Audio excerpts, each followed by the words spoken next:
Welcome back to Terror by the Bay. I'm David. On my Facebook page, Tia was asking me if I would do a reading on Project 2025. Now, I had to admit ignorance on this one. I had no idea what that was. But it's basically a group of far-right thinkers, think tanks like the Heritage Foundation, who basically think that Schedule F federal workers are the problem. They are the deep state. They are the ones that prevented Trump and his lackeys from disrupting all the norms and breaking laws to force their will on the government. So the plan is to try and gut the deep state by firing federal workers, changing them to at-will employment, which makes it easier to get rid of them, and getting rid of like 50,000 workers. So, the federal government wouldn't be able to function. They just wouldn't have the bodies to do everything that they would need to do. And then basically these cronies would just run rampant and do whatever they want. And there'd be nobody to really stop them. The mechanisms in place that basically those mechanisms are what kept us from falling further into oligarchiness or an authoritarian government. The Republican Party is not interested in legislating. They're interested in ruling.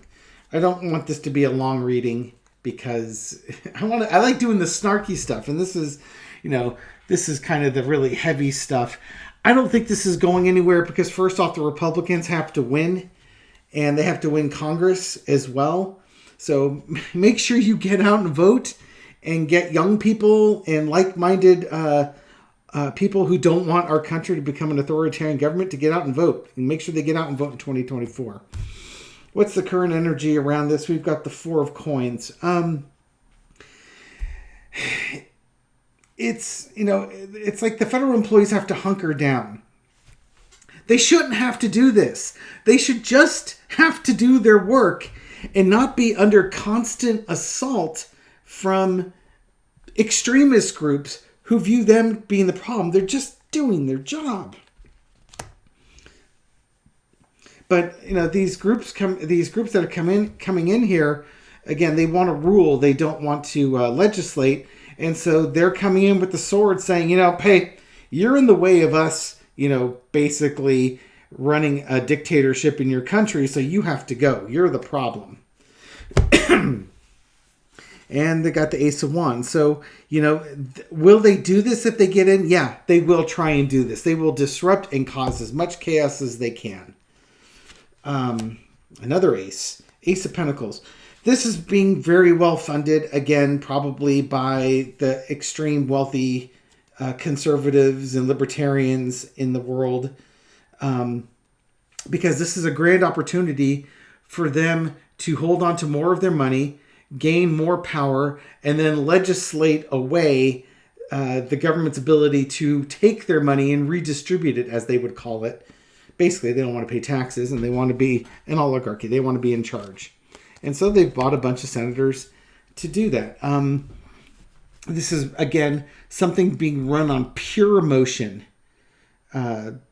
This King of Cups is just, this one's kind of an arrogant one as far as, I know better. I know what the problem is, and I know better than you do. So just do as I say, and everything will be fine. Actually, yeah, that's one way to look at it. The other thing, the problem is, you also have Joe Biden. King of Cups is also a good card for Joe Biden.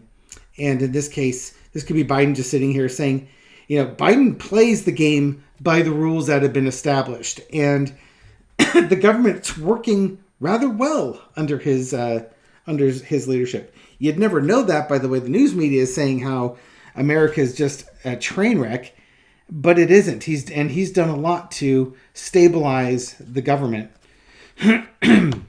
But he's a problem because the government's working well underneath him. It didn't work well under Trump because Trump was trying to bend every rule, and the government workers are following protocols. The overarching energy is having to get the Democrats out and get the Republicans in, and they need to get all three houses in order to do that. Biden is standing in the way. And right now, the Democrats have a really, really good shot of controlling all 3 of the houses.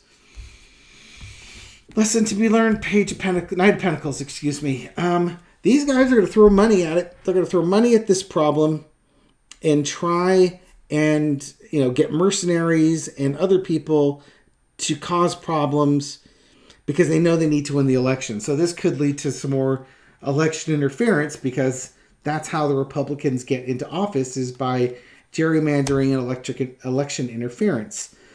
The outcome, though, I don't think they're going to be successful in this case. They've got the motivation to do it, but I think America's liking Biden. Again, if you look at the news, they're saying Biden's poll numbers are horrible and stuff like that. I don't understand why. I don't see that at all. If anything, I see the economy is actually doing fairly well. And people are better off now than they were when Trump was in office. So things are looking good here. I see Biden going to another victory. I don't see this happening.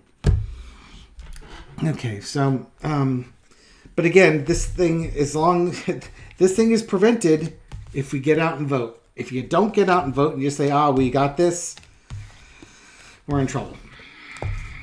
You need all 3 houses to give the Democrats at least 2 years to start passing laws to protect women's rights, to protect our ability to have free and fair elections, and just basically shore up some of the big points that need to be shored up, so that in 2026, when we have our next set of elections, you've reduced the ability of one of the major political parties to cheat and try and gain power. And the more you can protect the elections and give more people the opportunity to vote, the more you'll hear what Americans want, as opposed to what the media is telling you. And remember, Rupert Murdoch owns a lot of media companies. So if the media company is saying that Biden's not doing well, remember, it's Rupert Murdoch wanting Biden not to do well. They're not reporting the news, they're creating it. Okay? All right, so that's my quick reading on Project 2025.